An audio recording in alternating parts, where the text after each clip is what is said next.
환절기가 되면은 특히 봄이나 가을 같은 환절기에 그 하얀 눈동자에 충혈이 있다거나 눈곱이 낀다고 병원에 오시는 분들이 꽤 많거든요.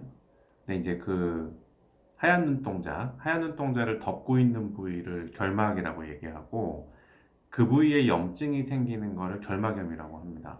근데 이제 그 염증이 왜 생겼느냐가 중요한데 봄이나 가을 같은 환절기에 집중적으로 많이 나타나는 결막염은 크게 두 가지가 있죠.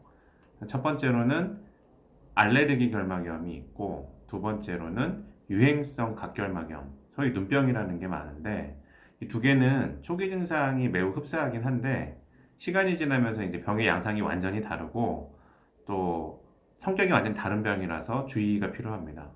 먼저 알레르기 결막염은 쉽게 말하면 눈에 생기는 아토피라고 보면 되죠. 그래서 충혈되고 눈곱 끼고 뭐가 들어간 것 같은 이물감이 생기는 그러니까 결막염에 생기는 증상을 갖고 있긴 한데 이거는 다른 사람한테 옮기는 게 아니고 나만 불편하고 많은 거거든요. 그래서 보통 그 항히스타민제 안약하고 약한 소염제, 그러니까 스테로이드를 포함된 안약을 쓰거나 아니면 비스테로이드성 소염제 안약을 처방을 해서 며칠 쓰다 보면은 하루 이틀 만에 증상이 금방 좋아지고요. 대신에 자꾸 반복되는 경향이 있기 때문에 간지럽고 충혈되고 이물감 있고 눈에서 이렇게 묽은 코 같은 눈곱이 나올 때 하루 이틀 약 쓰고 약 먹는 약을 먹기도 하고 좋아지면 약을 끊었다가 다시 그러면 쓰는 식으로 조절이 가능합니다. 근데 유행성 결막염이라고 하면 물론 충혈되고 눈곱 끼고 이물감 있는 결막염의 초기 증상은 비슷하게 나타나는데 유행성 결막염은 그 아데노바이러스나 콕사키 바이러스라는 특정 바이러스가 눈에 감염돼서 일어나는 거거든요. 그래서 감염 질환이긴 한데요. 이 바이러스를 죽이는 약을 써서 치료를 하는 게 아니고 이 바이러스 두 개가 눈에 들어가서 감염을 일으키면 그 눈 표면에 굉장히 심한 염증을 일으킵니다. 그래서 유행성 각결막염이라고 하는 이유가 하얀 눈동자인 결막에서 시작된 염증이 병이 진행됨에 따라서 까만 눈동자인 각막으로 옮겨 붙어서 증상을 더 심하게 만들기 때문에 유행성 각결막염이라고 하고요. 이건 전염성이 아주 높은 게 특징이거든요. 그래서 뭐 쳐다본다고 해서 공기 중으로 감염되는 병은 아닌데 순수하게 접촉 감염으로 얘기를 하거든요.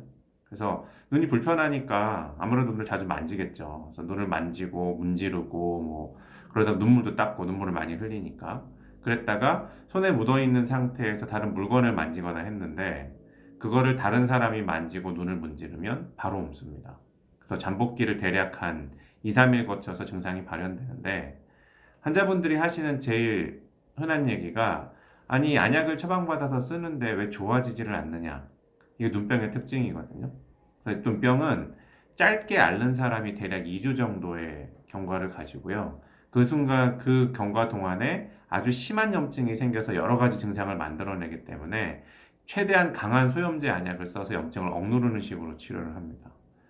오래 가는 사람은 한 달까지도 증상이 지속되는 사람이 있고 심하게 앓고 나면은 후유증이 생겨서 일시적인 시력저하를 유발하는 경우가 많기 때문에 굉장히 주의를 요하는 질환이고 보통 한쪽 눈에서 먼저 시작한 다음에 2, 3일 안에 반대쪽으로 옮아서 증상이 지속이 되고요. 특징적으로 먼저 시작한 쪽보다는 뒤늦게 시작한 쪽 눈의 임상상이 좀 덜한 게 특징이죠.